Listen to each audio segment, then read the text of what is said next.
To be an entrepreneur is the modern-day American dream. To create your own destiny. A place where entrepreneurs are the new rock stars, the heroes of this generation. Their success stories splashed on magazines, their every move documented. There's a dark secret bubbling under the surface. He asked the question, how many of you have struggled with clinical depression while you've been running your startup? Every single hand in the room went up except 2. Of one of the most innovative places on Earth. It felt like I needed to do this story. Okay, what you just did is kind of bullshit. I think as a CEO, you are asked by your investors, by your employees, by your friends and family to have this undefeatable nature, that you are on top of the world. And the reality, of course, is completely different. To a company worth millions. But there was a dark undercurrent to all his success. When a venture fund puts $20 million to work, they're expecting to get no less than $80 or $100 million out of that. Those are extremely unusual. So the startup odds are working against you all the time. And I think I went into kind of a dark spiral that it took me months to identify. It's really hard to say. It's like when you're swimming, you don't realize that water's all around you. Right? And startup culture is kind of the same thing. It's almost like a badge of honor to show how busy you are. Sleep is not cool. Pregnancy, not cool. All these things that normal human beings do and need. People need families. They need to go to sleep at night. But somehow that is excluded from the acceptable portion of the culture. You know, I see people from the outside looking in and saying, okay, but they've got millions of dollars. It's never been a better time to be an entrepreneur. This is a place where you're supposed to have it all.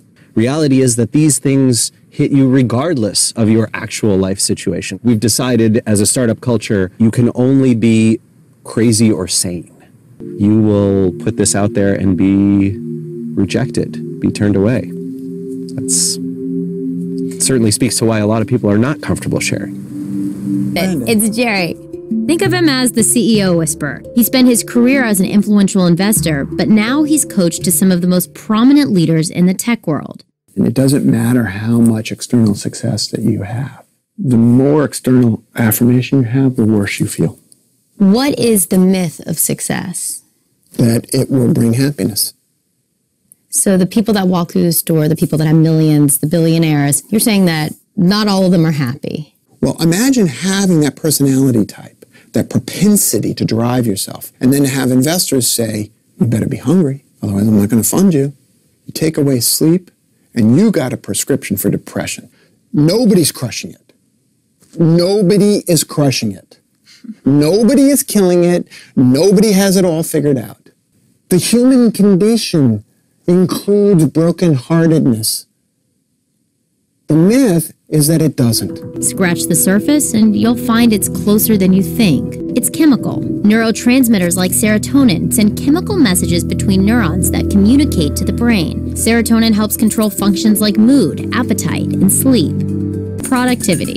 This can manifest itself in wild bouts of creativity, like being able to stay up all night and code, obsessively compose music, or paint incredible art pieces in short periods of time. But it comes with a cost. My name is Amado Galoy, and I'm the CEO and founder of Rex. I found him on a site called Startups Anonymous, where entrepreneurs post anonymously how they're really feeling. And trust me, in a culture where everyone's talking about crushing it, anonymity breeds a different type of honesty. When you're the CEO and founder of a company, you always have to show strength. It's not like I could go out to the employees and say, hey, I'm going through some stuff. What do I do? It was very private, so that builds this sense of isolation. What was going through your head? It got really dark. There are really bad thoughts that will go through your head.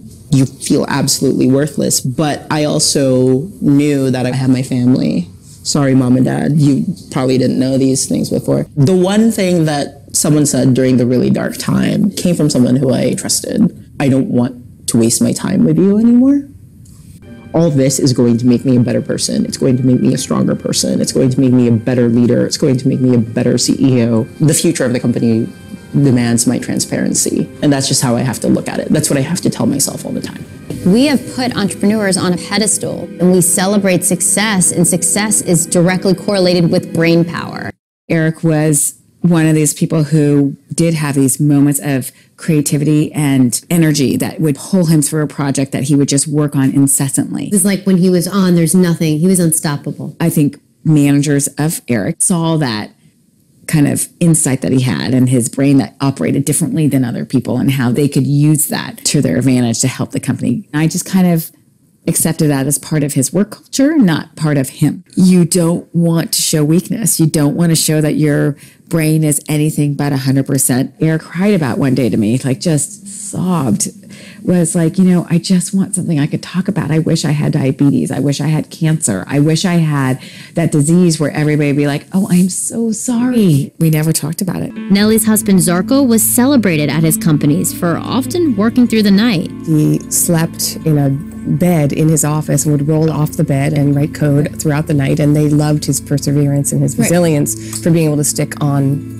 program. He was just sort of capitalizing on his biochemical strength at the time. What is it about this place that the highs are so high, but the lows are so low? It's a big community, but it's also quite a small community. Everyone kind of knows each other. And so, listen, when you're successful, the adulation is enormous. But when you fail, it's not so much. And it is a very aggressive place and high-performance place.